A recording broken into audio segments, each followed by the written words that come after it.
Oi, eu sou a Aline e você é super bem-vinda aqui ao meu canal, o Aline e os Livros. Hoje a gente vai falar um pouquinho sobre o Kremlin. Se você já foi à Rússia, ou mesmo que você ainda não tenha ido, você deve ter notícias, deve ter algum tipo de informação sobre essa imagem aqui, que é a imagem que a gente tem do Kremlin de Moscou. O Kremlin, na verdade, ele virou sinônimo do Estado russo. O que o Kremlin pensa, ele virou uma figura de linguagem que representa esse poder, esse polo soviético, esse polo do Estado russo atual. Mas será que o Kremlin, essa palavra, sempre teve esse sentido político tão forte? Hoje a gente vai falar um pouquinho disso. A palavra Kremlin, na verdade, é sinônimo de fortaleza, e ela servia para designar qualquer estrutura dentro de uma cidade que tivesse esse caráter arquitetônico e esse caráter político de proteção, de garantia dos domínios, das fronteiras.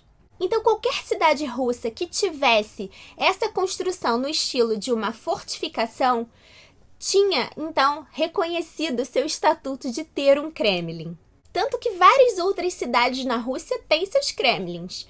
Kazan, por exemplo, Nizhny Novgorod, Rostov, Tobolsk, que foi um dos últimos lugares onde ficou a família Romanov.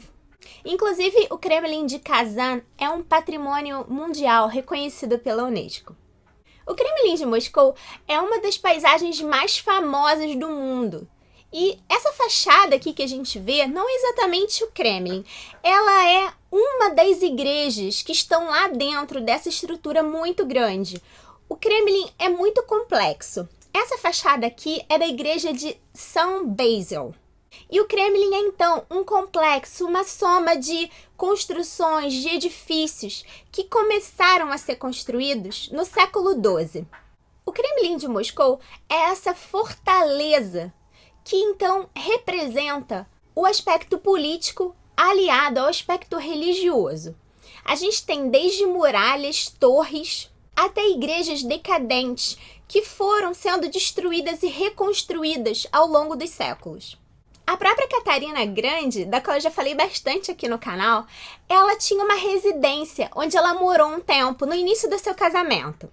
Na época em que Moscou era assolada por vários incêndios, por conta do tipo de construção, do tipo de madeira das casas. Napoleão, em 1812, chegou a destruir uma boa parte do Kremlin, que mais tarde foi reconstruída. E ele sofreu tantas mudanças históricas quanto a própria Rússia. Várias mudanças na sua arquitetura à medida que czares e que governos iam se sucedendo. Assim como a Rússia, ele passou pela troca de czares e pelo fechamento completo da Rússia na União Soviética. Ivan o Grande, ele fez várias modificações, vários acréscimos na estrutura do Kremlin, mas foi realmente sob os Romanov que o Kremlin ganhou uma variedade de construções incrível, que a gente não pode ver nos séculos precedentes. A sua reconstrução, sob o domínio do Miguel I, o primeiro czar Romanov, ela coincide então com a fundação do Patriarcado Russo. E a importância dele original é exatamente essa reunião entre o político e o religioso. Nós sabemos que existe uma conexão muito forte entre a Igreja Ortodoxa Russa e a autocracia dos czares. Então, essa aliança que existia entre eles, o fato da igreja legitimar o Estado e o Estado, com seu poder político e militar, garantir a proteção e a validade da igreja, era uma espécie de aliança muito importante que sustentava a autocracia russa. E foi assim até a queda, em 1917. Então, a gente pode ver como o Kremlin foi ganhando várias conotações e acabou hoje em dia representando, então, o pensamento do governo russo. O que pensa o Kremlin? Espero que vocês tenham gostado desse vídeo. Eu vejo vocês nos próximos vídeos aqui do canal. Espero que vocês estejam aproveitando esses vídeos que eu estou fazendo no mês de junho, em comemoração à Copa do Mundo que está sendo na Rússia. Os vídeos não têm nada a ver com futebol, mas qualquer desculpa é o melhor pretexto para a gente conhecer um pouquinho da vida e da história dos outros países. Tchau!